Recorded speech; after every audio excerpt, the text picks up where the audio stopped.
அன்னியம்டா ஃபேரிஸ் எல்லாரும் எப்படி இருக்கீங்க? ஐ ஹோப் நீங்கள்லாம் நல்லா இருப்பீங்கன்னு. நான் உங்கள் ஏஞ்சல். இன்றைக்கி நம்ம சேனலில் என்ன பார்க்க போகிறோம் அப்படின்னா, வில்லேஜ் கேர்ள் OT7 FFோட எபிசோட் 14 தான் கேட்க போகிறோம். ஸோ ஒரு சின்ன விஷயம்டா வீடியோக்குள்ளே போகிறதுக்கு முன்னாடி. என்ன அப்படின்னா, லாஸ்ட் பார்ட் நான் ரொம்பவே லேட்டாக போஸ்ட் பண்ணனால ஒரு வேளை உங்களுக்கு இந்த எஃப்எஃப்ஏ பிடிக்காமல் போயிடுச்சோன்னு எனக்கு தோண ஆரம்பிச்சிருச்சு. பிகாஸ் நான் அந்த எபிசோட் போட்டதில் எனக்கு சுத்தமாகவே ரெக்கக்னேஷன் இல்லை. லைக் 2 to 3 கமெண்ட்ஸ் தான் வந்துருந்துச்சு. ஒரு வீடியோ நான் போடுறேன் அப்படின்னா, ஒரு 20 minutes வீடியோ போடுறேன் அப்படின்னா எனக்கு அட்லீஸ்ட் சாலிடாக 3 hours வச்சு எனக்கு டைம் எடுக்கும். ஸோ அப்படி இருக்கப்போ நீங்கள் பண்ணுற ஒரு சின்ன சின்ன கமெண்ட்ஸ், க்யூட்டான கமெண்ட்ஸை நான் படிக்கும்போது எனக்கு ரியலி ஹாப்பினஸ்ஸே. ஸோ நீங்கள் அதை பண்ணாமல் இருந்தீங்கன்னா எனக்குமே ஃபீல் ஆகும், எனக்குமே ஹர்ட் ஆகும்டா. உங்களுக்கு புரியும்னு நினைக்கிறேன்டா. அட்லீஸ்ட் இந்த ஒரு எபிசோட்லேயாச்சும் நீங்கள் ஒரு 10 to 20 கமெண்ட்ஸ் பண்ணால் தான் நான் நெக்ஸ்ட் எபிசோடை போடுவேன். இது ஒன்றும் ஆர்டர் கிடையாதுடா, இது ஒரு ஜஸ்ட் ஒரு ரெக்வெஸ்ட், அவ்வளவு தான். ஓகே, உங்களால் எனக்கு 500 சப்ஸ்கிரைபர்ஸ் வர வைக்க முடியும் அப்படின்னா உங்களால் இதுவுமே முடியும். ஸோ எனக்காண்டி அதை பண்ணுங்கடா. ஓகே, அண்ட் எனக்கு இன்னொரு விஷயமே தோணுச்சு. என்ன அப்படின்னா, ஒரு வேளை இது OT7 FFஆ இருக்கனால உங்களுக்கு பிடிக்கலையோ, பெருசாக அட்ராக்ட் ஆகலையோன்னு எனக்கே ஃபீல் ஆக வச்சுது. பிகாஸ் மோஸ்ட் ஆஃப்லி கேட்குறது ஃபீமேல் கோக்குக்கு தான், மேக்னலன்ஸ்க்கு தான் அதிகமான வியூஸ்லாம் போகும். ஸோ எல்லா ஆர்த்தருக்குமே அது தெரிஞ்ச ஒரு விஷயந்தான். ஆனால் நான் ஏன் OT7 சூஸ் பண்ணேன் அப்படின்னா, இப்போ என்ன மாதிரி OT7 பயாஸ் இருக்கீங்க அப்படின்னா, உங்களுக்கு உங்களோட பயாஸ் எல்லாரையுமே நீங்கள் உங்கள் மாமா பசங்களாம் நினச்சி ஒரு ஃபீல் கூட ஒரு ஸ்டோரியை வைபாக கேட்கணுங்கிறக்காண்டி தான் நான் OT7 சூஸ் பண்ணேன். அப்படி இல்லை அப்படின்னா கூட உங்களோட பயாஸை நான் எல்லாருக்கும் பொதுவாக ஒரே பர்சனை வச்சு நீங்கள் இமேஜின் பண்ணி ஒரு வைபாக கேட்கணுன்றதுக்காண்டி தான் நான் OT7 சூஸ் பண்ணேன். ஸோ உங்களுக்கு OT7ங்கிறனால பிடிக்கலையோன்னு எனக்கே ஃபீல் ஆக வச்சிருச்சு. சரி, அதெல்லாம் விடுங்கடா. I am really happy because நம்ம சேனலில் 500 சப்ஸ்கிரைபர்ஸ் வர போகிறோம். I am really happy. நம்ம ஃபேமிலி ரியலி கொஞ்சம் பெருசாகிட்டே இருக்குது. I am really happy. So நான் 500 சப்ஸ்கிரைபர்ஸ் ரீச் ஆன உடனே உங்களுக்கு ஒரு ஸ்பெஷல் ஒன் ஷாட் போடுறேன். ஓகே, ஸோ எல்லோரும் கேட்டு என்ஜாய் பண்ணுங்கள். அதுக்கு முன்னாடி இந்த வீடியோக்கு கீழே கமெண்ட் பண்ண மறந்துடாதீங்க. ஓகே, வாங்க அப்படியே நம்ம ஸ்ட்ரைட்டாக ஸ்டோரிக்குள்ளே போகலாம். போன எபிசோடில் என்ன நடந்திருக்கும் அப்படின்னா, வயனோட பாட்டி இறந்து போயிருப்பாங்க. ஸோ அப்போ ஃபர்னரலுக்கு அவங்க அத்தை வீட்டிலேருந்து எல்லாருமே வந்திருப்பாங்க, லைக் சவுத் கொரியாவிலேருந்து. அப்போ அவங்க தாத்தா அவங்க அத்தைக்கிட்ட ஒரு ஷீட்டு கொடுத்துட்டு, இதுதான் அவங்க அம்மாவோட கடைசி ஆசை, அட்லீஸ்ட் இதை வச்சு நிறைவேற்று அப்படிங்கிற மாதிரி சொல்லியிருப்பாங்க. ஸோ அவங்க அம்மாவுமே போட்டுக்கிட்டு பாய்ஸை ஒத்துக்க வச்சுருந்துருப்பாங்க. ஸோ அது மட்டும் இல்லாமல் இவங்கி நம்ம பேசாமல் வயனை கான்ட்ராக்ட் மேரேஜ் பண்ணிக்கலாம் அப்படிங்கிற மாதிரி பாய்ஸ்கிட்டலாம் சொல்லியிருப்பாரு. அதோடு நான் ஸ்டாப் பண்ணியிருந்தேன். அண்ட் போன பாட்டில் ஒரு சிஸ்டர் கேட்டிருந்தீங்க, என்ன அப்படின்னா, இவங்களுக்கு தான் வயன் மேலே ஃபீலிங்ஸ் வர ஸ்டார்ட் ஆயிடுச்சு, அப்புறம் ஏன் இவங்க கான்ட்ராக்ட் மேரேஜ் பண்ணிக்கலாம் அப்படின்னு சொன்னார் அப்படிங்கிற மாதிரி. ஆக்சுவலி அதான்டா ஸ்டோரி. ஓகே, ஸோ போக போக உங்களுக்கே புரியும் ஏன் இவங்க அப்படி சொன்னார் அப்படிங்கிறது. ஸ்டார்டிங் சீன்லேயே இப்போ ரூமில் வயனை நிற்க வச்சுட்டு, இங்கே பாரு வயன், நாங்கள் தான் இவ்வளோ தூரம் சொல்கிறோம்ல, நீ கேள, உன் வாழ்க்கை நல்லா இருக்கும்டி. உன் பாட்டி எது யோசித்தாலும் சரியாக தான் யோசிப்பாங்க, சரியா? அவங்க 7 பேருக்கும் ஜாதகம் ஒரே ஒரு பொண்ணு தான் கல்யாணம் பண்ணணுன்னு இருக்குது, அதுதான் விதி, சரியா? அந்த ஒரு பொண்ணு நீயா இருக்கக்கூடாதுன்னு ஏன் நீ நினைக்க மாட்ற? அம்மா அப்படி இல்லைம்மா, நான் அவங்க மேலே எனக்கு பாசம்லாம் இருக்குது, எனக்குமே அவங்களெல்லாம் பிடிக்கும். ஆனால் அவங்களுக்கு பாருவேன், அவங்க 7 பேர் கல்யாணம் பண்ணுங்கிறனால யோசிக்கிறேன் என்ன? ஐயோ அப்படி இல்லைம்மா, அப்படிலாம் இல்லை.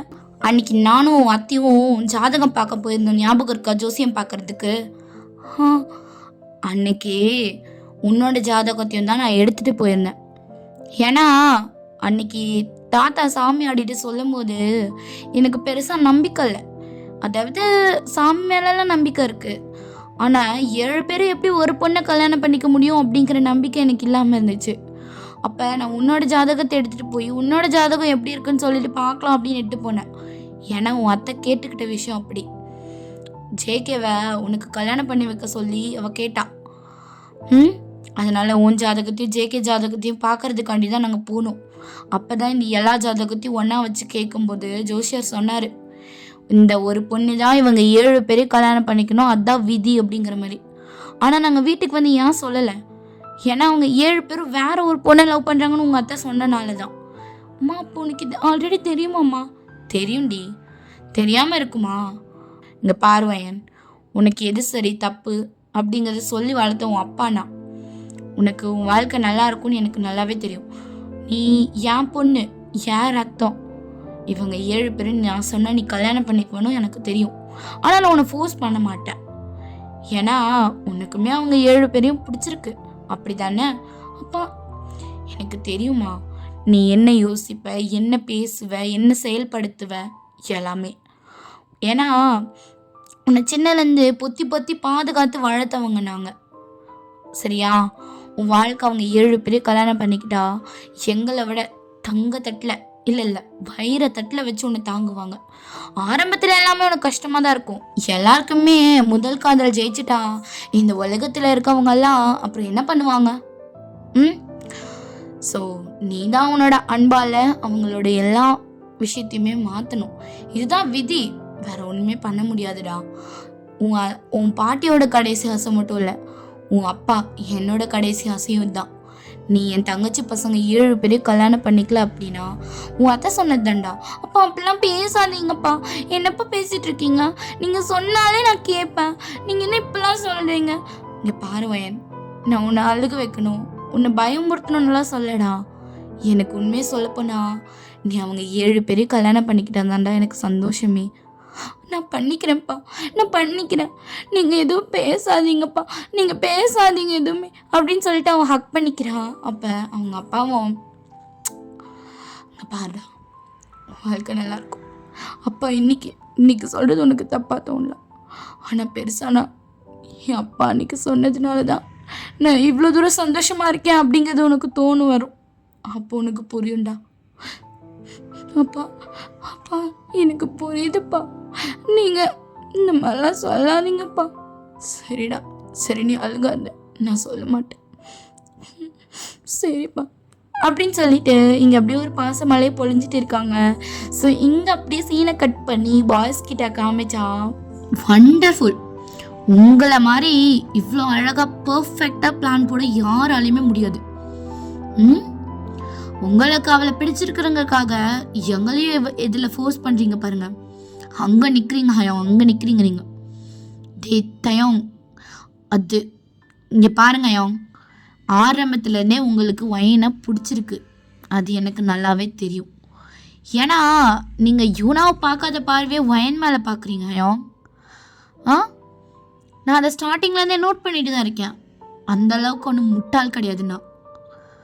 ஒன்று மட்டும் நல்லா சொல்கிறேன் ஹயோங், சின்னதுலேருந்து நம்ம 7 பேரும் கல்யாணம்னு ஒன்று பண்ணிக்கிட்டா ஒரே பொண்ணை பண்ணிக்கணும்னு நினச்சோம்ல, அதனால தான் எங்கடா நம்ம மட்டும் ஒயினை கல்யாணம் பண்ண இவங்களாம் ஏதோ சொல்லிடுவாங்களேன்ட்டு இதை ஒரு சான்ஸாக யூஸ் பண்ணிக்கிறீங்க, அப்படி தானே? இங்கே பாரு தயோங், தேவையில்லாமல் ஏதோ பேசிட்டு இருக்காது, ஏதாவது சொல்லிட போகிறேனா? என்ன சொல்லுவீங்க? என்ன சொல்வீங்க ஹயோங்? என்ன சொல்வீங்க? தயோங் சொல்கிறதுல என்ன தப்பு இருக்குது? அப்படி தானே இப்போ நடந்துட்டு இருக்கு, நீங்கள் அப்படி தானே பண்ணிட்டு இருக்கீங்க. ஜிமின் என்ன பண்ணுற நீ? ஹயோங் கிட்ட ஏன் அப்படி பேசுகிற? வாயை மூடு ஜெக்கே, நீ வாயை மூடு. எல்லாமே உன்னால தான். ஆரம்பத்துலேருந்து அந்த வயன் வயன் வயன், எப்போ பாரு வயன். உனக்கு அவளுக்கு பிடிச்சிருக்குன்னா நீ அவளை கல்யாணம் பண்ணிக்க வேண்டியதுன்னு.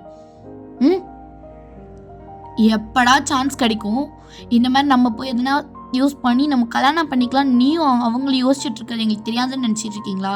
ஜிமினா வாயை அளந்து பேசு, இல்லைனா ஏதாவது சொல்லிடுவேன் ஜிமினா, பார்க்க மாட்டேன் தம்பின்னு கூட.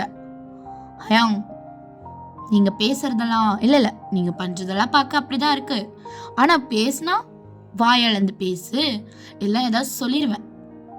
ரொம்ப அருமையாக இருக்கு ஜங்குக். உனக்கு வேணா ஒயின் மேலே இன்ட்ரெஸ்ட் இருக்கலாம், உனக்கு வேணா ஒயினை பிடிச்சிருக்கலாம், உனக்கு வேணா அவளை ஒய்ஃபாக நினைக்க தோணலாம், ஆனால் ஒரு நாளும் நாங்கள் அப்படி யோசிக்க மாட்டோம், புரியுதா? ஹயோங் அது எதுவும் பேசாத. இங்கே பாடுறா, யாரோ என்னமோ பண்ணிட்டு போங்க, எனக்கு இதில் சுத்தமாக விருப்பம் கிடையாது. ஏன்னா எனக்கு யூனா பிளேஸில் யாரையும் யோசிச்சு பார்க்கவும் முடியாது. வேணா ஒன்று பண்ணலாம். ஷுகாயோங் சொன்ன மாதிரி வைனா கான்ட்ராக்ட் மேரேஜ் பண்ணிக்கலாம். ஜெஹோப் வாய மூடு. யோங் நீங்க இப்படி பேசுவீங்கன்னு சத்தியமா நான் எதிர்பார்க்கல, சத்தியமாவே எதிர்பார்க்கல. சவுத் கொரியால பிறந்து வளர்ந்த நம்மளுக்கே கான்ட்ராக்ட் மேரேஜோட விஷயம் என்னன்னு தெரியும். அப்படி இருக்கப்ப அவ சின்ன பொண்ணு ஹயோங், இன்னும் காலேஜ் கூட முடிக்கல. அவளுக்கு இன்னும் பெருசா லைஃப்பை பத்தி எதுவும் தெரியவே தெரியாது. அவளை இந்த ட்ராஜடிக்கான கான்ட்ராக்ட் கொண்டு வந்து இணைக்கணும்னு நினைக்கிறீங்க பாருங்க, அது ரொம்ப தப்பு. எனக்கு புரியுது, நம்ம இப்போ வைனை கல்யாணம் பண்ணிக்கிட்டா யூனாவை ஏமாத்துற மாதிரி எல்லாமே எனக்கு புரியுது. ஆனால் வைனுக்கு சொல்லி புரிய வச்சு அவளுக்கு இந்த லைஃப் செட் ஆகாது, அவளுக்கும் வந்து செட் ஆகாதுன்னு சொல்லி டிவோர்ஸ் பண்ணுறது வேற. ஆனால் ஸ்டார்டிங்லேயே கான்ட்ராக்ட், எப்படி கான்ட்ராக்ட், சி கேட்குறக்கே ஒரு மாதிரி அருவருப்பாக இருக்கு. அருவருப்பாக இருக்கு. என்னால் அவளை இப்படி கஷ்டப்படுத்த முடியாது. ஏன்னா ஆரம்பத்துலேருந்தே அவள் எனக்கு ஒரு ஃப்ரெண்டா, ஒரு கசினா அப்படி தான் பிடிக்கும். ஆனால் ஒரு ஃப்ரெண்டுனா கூட இப்படி ஒரு பொண்ணை ஏமாத்தணும்னு நான் நினைக்க மாட்டாயோ. அதான் ஆரம்பத்துலேருந்து நான் யோசிக்கிற ஒரு விஷயம். இவனுங்களுக்கு வேணால் இதெல்லாம் சாதாரணமாக இருக்கலாம், யார் இந்த ஜிம்மின் வீக்கு அப்புறம் இந்த ஜேஹாப்க்கு. ஆனால் ஒரு நாள் நான் இதுக்கு சம்மதிக்க மாட்டேன். உங்களுக்கு வேணும்னா யார் யாருக்கு வேணுமோ அவங்கவுங்க மட்டும் கான்ட்ராக்ட் போட்டு மேரேஜ் பண்ணிக்கோங்க. என்னால் அப்படி பண்ண முடியாது. அவளுக்கு நான் சொல்லி புரிய வச்சு டிவோர்ஸ் கொடுப்பேனே தவிர அவளை இந்த கான்ட்ராக்டில் கொண்டு வந்து அவளை வந்து ஏமாற்றி நான் டிவோர்ஸ் பண்ண மாட்டேன். இங்கே பாருங்கடா, எல்லாம் வாய முடிச்சிருங்க. வெளியே எல்லாம் ஒத்துக்கிட்டு வந்துட்டு இங்கே வந்துட்டு கான்ட்ராக்ட் அது இதுன்ட்டு சீப்பாக இருக்கு. நீங்கள்லாம் சிஓஎஸ் தானே? இவ்வளோ பெரிய அந்தஸ்தில் இவ்வளோ பெரிய கிரேட்ஸில் பிஸ்னஸ் பண்ணுற உங்களோட மைண்ட் செட் இவ்வளோ சீப்பாக போகும்னு நான் நினைக்கல. இவங்க மெயினாக உனக்கு ஒரு பொண்ணை எவ்வளோ கேவலப்படுத்த முடியுமோ அவ்வளோ கேவலப்படுத்திட்டு நிற்ப. எனக்கு புரியுது, அம்மாவோட கன்சர்னால தான் நீ இப்படி பேசுகிற, எல்லாம் புரியுதுடா. இவனுங்க ஒத்துக்கலைன்னா என்ன, அம்மா விட நம்மளுக்கு இவனா ஒன்றும் அவ்வளோ முக்கியம் கிடையாது, புரியுதா? என்னை பொறுத்தளவுக்கு அம்மாவை ஏமாற்ற முடியாது. அதே மாதிரி வயனையும் என்னால் விட்டு கொடுக்க முடியாது. ஹயாங், அப்போ உங்களுக்கு வயன் மேலே ஃபீலிங்ஸ் வந்துச்சு அப்படி தானே? டே ஜிமேன் வாயை மூடிட்டுருடா. எப்போ பாரு ஃபீலிங்ஸ். எனக்கு வயன் மேலே ஃபீலிங்ஸ் இல்லை. ஆனால் அவளை எப்போதும் நான் கான்ட்ராக்ட் மேரேஜ் பண்ணி அவளை டைவோர்ஸ் பண்ணி அவளை ஏமாற்றி அப்படியெல்லாம் என்னால் இருக்க முடியாதுடா. எனக்கு அதில் சுத்தமாக விருப்பம் இல்லை. அவள் சின்ன பொண்ணு, அவள் இன்னும் ஒழுங்காக லைஃப்பை ஸ்டார்ட் பண்ணணுன்னு கூட அவள் நினைக்கல. அவளுக்குமே இதெல்லாம் ஃபோர்ஸ்ஃபுல்லாக நடக்கிற ஒரு விஷயந்தான். அவங்க வீட்லேயுமே எல்லாம் ஃபோர்ஸ் பண்ணிட்டு தானே இருக்காங்க. அப்படி இருக்கப்ப நம்மளும் இந்த மாதிரி ஒரு விஷயத்த கொடுத்தா அவள் எப்படி ஹேண்டில் பண்ணுவா? அவள் கண்டிப்பாக அதில் ரொம்பவே கஷ்டப்படுவா. அவளுக்கு பயங்கரமாக ஹர்ட் ஆகும். என்னால் முடியாது. ஏன்னா அவள் ரொம்பவே சின்ன பொண்ணு. அதுவும் இல்லாமல் ஆரம்பத்துலேருந்து நம்ம முரடனுங்களாக இருந்தப்ப இங்கே வந்தப்போ ஹாப்பியாக சிரிக்க வச்சவாடா. அவளை ஹர்ட் பண்ணுன்னு எனக்கு தோணல. அவளுக்கு புரிய வச்சு நம்ம லைஃப்லேருந்து ரிமூவ் பண்ணிக்கலாம். ஆனால் கான்ட்ராக்டுங்கிற பேரில் அசிங்கப்படுத்தாதீங்கடா. அயோங், அது என்னை மன்னிச்சிருங்க அயோங், நான் தெரியாமல் சொல்லிட்டேன். யாருக்குமே விருப்பம் இல்லையே, வேறு வழி இல்லாமல் கான்ட்ராக்ட் மேரேஜ் ஆச்சு பண்ணிக்கலாம் அப்படின்னு சொல்லிட்டு தான் அம்மாக்காண்டி தான் நான் யோசித்தேன் அயோங். எனக்கு புரியுது யோங்கி, ஆனால் இந்த மாதிரி பேசாத. சாரி ஹயோங் அப்படின்னு சொல்லிட்டு பேசிகிட்டு இருக்கும்போது இப்போ மற்ற 3 பேரும் வாவ் சூப்பர் அப்படின்னு சொல்லிட்டு அட் அ டைமில் சொல்கிறாங்க. இவங்க 4 பேர் பார்க்க என்னென்ன எல்லாரும் ஒன்று சேர்ந்துக்கிட்டீங்க அப்படி தானே? ஒன்று சொல்கிறேன், சத்தியமாக இதெல்லாம் எங்கே போய் முடிய போகுதுன்னு தெரியல அப்படின்னு சொல்லிட்டு அந்த ரூம் மட்டும் அப்படியே வெளியே 3 பேர் போயிடுறாங்க. நம்ம ஹோபி, வி அண்ட் ஜிமின். ஸோ அவங்க 3 பேரும் போனோன்னே இவங்க 4 பேரும் நின்றுட்டு மூஞ்ச பார்த்துக்கிறாங்க. அப்போ வந்துட்டு ஆரம்போ ஜின்னோ அப்படியே என்ன சொல்கிறதுனே தெரியாமல் அங்கேருந்து போகிறாங்க. யூங்கி அதுக்கப்புறம் எதுவுமே பேசலை. ஏன்னா யூங்கிக்கு தெரியும் இதுதான் நடக்கும் அப்படின்னு சொல்லிட்டு. பிகாஸ் கான்ட்ராக்ட் மேரேஜ் அப்படிங்கிற ஒரு விஷயம் ரொம்பவே வந்துட்டு பாதிப்பு கொடுக்கக்கூடிய ஒரு விஷயம். அதனாலே அவங்க ஹயாங்ஸ் 2 பேரும், அதாவது ஹயாங்ஸுங்கிற பாருங்கடா சாரி, அவங்களோட ஹயாங்கும் அவரோட தம்பியும் வந்து ஒத்துக்க மாட்டாங்கன்னு அவருக்கு நல்லாவே தெரியும். மற்றவங்க யார் ஒத்துக்கிட்டாலும் இவங்க 2 பேரும் ஒத்துக்க மாட்டாங்கன்னு தெரிஞ்சனால தான் அவர் அந்த வேர்டை வந்து யூஸ் பண்ணியிருப்பார். ஸோ அவர் நினச்ச மாதிரியே இப்போ நடந்துட்டனால அவருக்கு லைட்டாக அப்படியே சிரிப்பு வருது. ஸோ ஜேகேவும் அந்த ரூமை விட்டு வெளியே போயிட்டு லைட்டாக அப்படியே வந்து முணுங்குறாரு. சாரி வைன், என்னை மன்னிச்சிட்டு, இவங்க சொன்ன மாதிரி உன்னை கான்ட்ராக்ட் மேரேஜ் பண்ணிக்கலாம் நானுமே யோசிச்சிட்டேன். ஆனால் உனக்கு ஹர்ட் ஆகும் நான் யோசிக்கலல்ல அப்படின்னு சொல்லிட்டு அவர் பாட்டுன்னு போகிறாரு. ஸோ இப்படி கொஞ்ச நேரம் டைம் ஸ்கிப் ஆக அங்கே எல்லோரையும் சாப்பிட்றதுக்காக கூப்பிட்றக்காண்டி அவங்க அம்மா வந்துட்டு வராங்க. அதாவது ஒயனோட அம்மா வந்து டோரை நாக் பண்ணா போய் ஜிமின் தான் ஓப்பன் பண்ணுறாரு. சொல்லுங்கத்த பா எல்லாம் சாப்பிட வாங்க. வேணாத்த பசிக்கல நாங்கள் சாப்பிடல. அது வந்துப்பா சாப்பாட்டு மேலே ஏன் கோபத்தை காட்டுறீங்க, வந்து சாப்பிடுங்கப்பா. அத்தை அதான் வேணான்னு சொல்கிறோம்ல. ஜிமேன் என்ன வாங்கடால போய் சாப்பிடலாம். ஆரம்பியும் வாங்க. சரி சாரி த நான் ஏதோ தெரியாமல். பரவாயில்லப்பா இருக்கட்டும் வந்து சாப்பிடுங்க. அப்போ எல்லாருமே அப்படி கீழே வந்து உட்காந்து சாப்பிட ஸ்டார்ட் பண்ணுறாங்க. ஒயனுமே அங்கே தான் நின்றுட்டு இருக்கான். யாருமே ஒயனை பார்க்கல. எல்லாருமே தலையை குனிஞ்சிட்டு அவங்கவுங்க பாட்டுன்னு சாப்பிட்டுட்டு இருக்காங்க.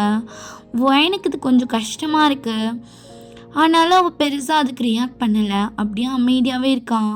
ஸோ அப்போ இங்கே பாருங்கடா, நாளைக்கு காலையில் உங்களுக்கு சிம்பிளாக கோவிலில் மேரேஜ் பண்ணிக்கிட்டா நல்லதுன்னு யோசித்து வச்சுருக்கோம். அப்பா நாளைக்கே வா. ஆமாண்டா நாளைக்கு ஈவினிங் நம்ம சவுத் கொரியா கிளம்பணும். அது மட்டும் இல்லாமல் வேலையெல்லாம் பெண்டிங்கில் இருக்குது. எல்லா வேலையும் பார்க்கணும். நம்ம அங்கே போயிட்டு சின்னதாக ஒரு ரிசப்ஷன் மாதிரி வச்சுட்டு அப்படியே ரெஜிஸ்டர் பண்ணிக்கலாம். சரிப்பா அப்படின்னு சொல்லிட்டு எல்லாம் சாப்பிட்டுட்டு இருக்காங்க. ஸோ சாப்பிட்டு முடிச்சுட்டு அவங்களுமே ரூமுக்கு போயிருப்பாங்க. பையனுக்கு இங்கே ஒரு மாதிரி இருக்குது. அப்படியே யோசிச்சுட்டே இருக்கான். மாமாங்களுக்கு உண்மையாகவே இதில் விருப்பமா? உண்மையாகவே அவங்களுக்கு என்ன பிடிச்சிருக்கா? இல்லை இல்லை இல்லை வாய்ப்பே இல்லை. நம்மளை எப்படி எல்லோரும் வந்து வற்புறுத்தினாங்களோ அதே மாதிரி தான் அவங்களையும் வற்புறுத்தியிருப்பாங்க. ஏன் நான் என்ன பண்ணுவேன் இப்போ அப்படின்னு சொல்லிட்டு அவள் யோசிச்சுட்டு இருக்கா. ஸோ அப்படியே நெக்ஸ்ட் டே மார்னிங்கும் ஆகுது. வயனுக்கும் அவங்களுக்கும் அப்படியே சாதாரணமாக சிம்பிளாக கோவிலில் வச்சு மேரேஜ் பண்ணி வைக்கிறாங்க. பிகாஸ் இது ஒரு பாலிகமி மேரேஜ், வழக்கத்துக்கு மாறாக நடக்கிற ஒரு மேரேஜுங்கிறனால வெளியே ஆக்கிட்டே அவ்வளோவா சொல்லவே இல்லை. ரொம்பவே சைலண்ட்டாக அந்த மேரேஜை முடித்து அன்றைக்கி நைட் ஆகுது. ஸோ அன்றைக்கி ஈவினிங் வந்து எல்லாம் கிளம்பலாம் அப்படிங்கிற மாதிரி இருக்கப்ப எல்லோரும் வந்து இங்கே பாருவாயின்மா, நாங்கள் சொன்னதெல்லாம் உனக்கு புரிஞ்சதில்ல, பார்த்து பக்குவமாக நடந்துக்கும். எல்லாரையும் எப்படி எப்படி பார்க்கணும், எப்படி எப்படி பார்த்துக்கணுன்னு புரிஞ்சு நடந்துக்கும். அவங்க என்ன பேசினாலும் எதை கஷ்டப்படுத்தணும்னு நினச்சா கூட அட்ஜஸ்ட் பண்ணிப்போ. சரிம்மா. அப்பா நான் உனக்கு ஒன்றும் சொல்லணும்னு அவசியம் இல்லைடா. உன் வாழ்க்கை நல்லா இருக்கும்டா. எப்போவும் நல்லாரு என் செல்லம். அப்பா அப்பா அழுகாதடா, எல்லாம் சரியாயிடும். ஒரு நாள் எல்லாமே சரியாயிடும். சரிப்பா. இங்கே வாமா வயன். தாத்தா உனக்கு இவ்வளோ ஒரு நெருடலில் கல்யாணம் பண்ணி வச்சிட்டேனேன்னு என் மேலே உனக்கு கோவம் கூட இருக்கலாம். ஐயோ தாத்தா அப்படியெல்லாம் இல்லை. இருக்கலாம்டா. ஏன்னா உன் படிப்பை பாதியிலே நிறுத்தி நீ ஒரு டாக்டராக பார்க்கணுங்கிற ஆசையோடு இருந்த நானுமே தான். ஆனால் உன் பாட்டி கேட்டுக்கிட்ட விஷயம் அப்படி. அதுவும் இல்லாமல் புரியுது தாத்தா. அப்படி இருக்கப்ப நீ சந்தோஷமாக இருப்பேன்னு நான் நினைக்கிறேன். ஆசீர்வாதம் பண்ணுங்க தாத்தா அப்படின்னு சொல்லிட்டு அவள் காலில் விழுக போகிறான். டேய் என்ன பார்த்துட்ருக்கீங்க, எல்லோரும் போய் ஆசீர்வாதம் வாங்கிக்கோங்க தாத்தா கிட்ட. இதோ போகிறோமா அப்படின்னு சொல்லிட்டு எல்லாருமே வந்து ஆசீர்வாதம் வாங்குறாங்க. எல்லாருக்கும் உங்கள் தாத்தா விபூதி வச்சு விட்டு பார்த்து பத்திரமா பக்குவமாக நடந்துக்கோ, 16 பெற்று பெருவாள் வாழ்க அப்படின்னு சொல்லிட்டு அவன் வாழ்த்துறாரு. ஸோ வாழ்த்துனதுக்கப்புறம் வயன் போயிட்டு அவள் தம்பியை ஹக் பண்ணிட்டு, இங்கே பாரு அருண், நீ தான் அம்மா அப்பாவை கூட இருந்து பார்த்துக்கணும் சரியா? அக்கா உண்மையாக போகிறல்ல, நீ என்னை விட்டுட்டு இவ்வளோ நாளாக நீ காலேஜ் போனால் லீவுக்கு வருவேன்னு நினச்சேன். எப்பயும் நான் வருவேன்டா. மாமாங்கள்கிட்ட சொல்லி அடிக்கடி வந்து பார்க்குறேன் சரியா? சரிக்கா அப்படின்னு சொல்லிட்டு அவன் அழுதுகிட்டே ஹக் பண்ணிக்கிறான். ஸோ அப்படியே அவங்க ஃப்ரெண்ட்ஸை பார்த்துட்டு போயிட்டு வரேன்டி. வயன் பார்த்துரு, எதுவானாலும் ஃபோன் பண்ணு. ஃபோன் பண்ணால் மட்டும் இருக்காத, டெய்லி பேசலாம், டச்லேயே ரெடி. எல்லாம் சரியாயிடும். நீ உன் மனசுக்கு நல்லா இருப்படி. சரிடி நான் போயிட்டு வரேன், நீங்கள்லாம் பத்திரமா இருங்க சரியா? சரிடி அப்படின்னு சொல்லிட்டு எல்லாம் ஹக் பண்ணி பேசிட்டு போகலாமாம்மா? அப்போலாத்த அப்படின்னு சொல்லிட்டு அவளும் கிளம்பிடுறான். இப்போ அப்படியே சவுத் கொரியாவில் காமிச்சான். எல்லாம் வீட்டுக்கு போயிட்டாங்க. ஸோ அங்கே சம் ஸ்பிரிச்சுவல்ஸ் எல்லாம் பண்ணுறாங்க, லைக் பாலும் பழமும் ஊட்டுறது அந்த மாதிரிலாம். அதெல்லாம் வந்து பாய்ஸ்க்கு விருப்பமே இல்லை, வேறு வழி இல்லாமல் செஞ்சிட்ருக்காங்க. அதுக்கப்புறம் நைட்டுமே ஆகுது. ஸோ அவங்க அத்தை வந்துட்டு அவங்க ஒயினை வந்து ட்ரெஸ்லாம் பண்ணி விட்டுட்டு அவளுக்கு ஹேரில் பூவெலாம் வச்சு விட்டுட்டு, இங்கே பாரு ஒயின், உனக்கு எது சரி எது தப்புன்னு போக போக தெரிஞ்சிடும், சரியா? உனக்கு அப்போ புரியும் இந்த அத்தை, உன் அம்மா அப்பா, உன் மாமா எல்லாம் சேர்ந்து உனக்கு நல்லது தான் பண்ணியிருக்கோன்னு. பார்த்து பக்குவமாக நடந்துக்கூடா. நான் ஒன்றும் சொல்லித்த அளவுக்கு நீ சின்ன பொண்ணு கிடையாது. ம் ம் சரித்த, இந்தா புடி போ. சரிங்க அத்தை, நான் போகிறேன். சரிடா அப்படின்னு சொல்லிட்டு அவங்களும் போயிட்டு ரூமில் படுத்துடுறாங்க. ஸோ இன்னும் போய் டோரை வந்து நாக் பண்ணுறா. ஸோ அப்போ வந்துட்டு ஜெஹோப் தான் வந்து ஓப்பன் பண்ணுறாரு. வந்துட்டால பால் எடுத்துக்கிட்ட. ஷோ எனக்கு பார்த்தாலே அப்படி டென்ஷன் ஆகுது. எனக்கு அவளை அத்தை பொண்ணை ஓகே, ஆனால் இவ ஒய்ஃபு அதுவும் நாங்களாம் சேர்ந்து போட்டு விட்டு தாலி வேற அவ கழுத்தில் பார்த்தாலே பற்றிக்குது. உள்ளவா மைன்? இந்தாங்க மாமா. தேங்க்ஸ்டா அப்படி சொல்லிட்டு எல்லாம் வாங்கிக்கிறாங்க. எல்லாம் வாங்கிட்டு அவங்கவுங்க குடிச்சிட்டு, சரி அவ்வளோதானே, அதான் எல்லாம் குடிச்சு முடிச்சிட்டோமே, போய் படுக்கலாம் அப்படின்னு சொல்லிட்டு சொல்கிறாங்க.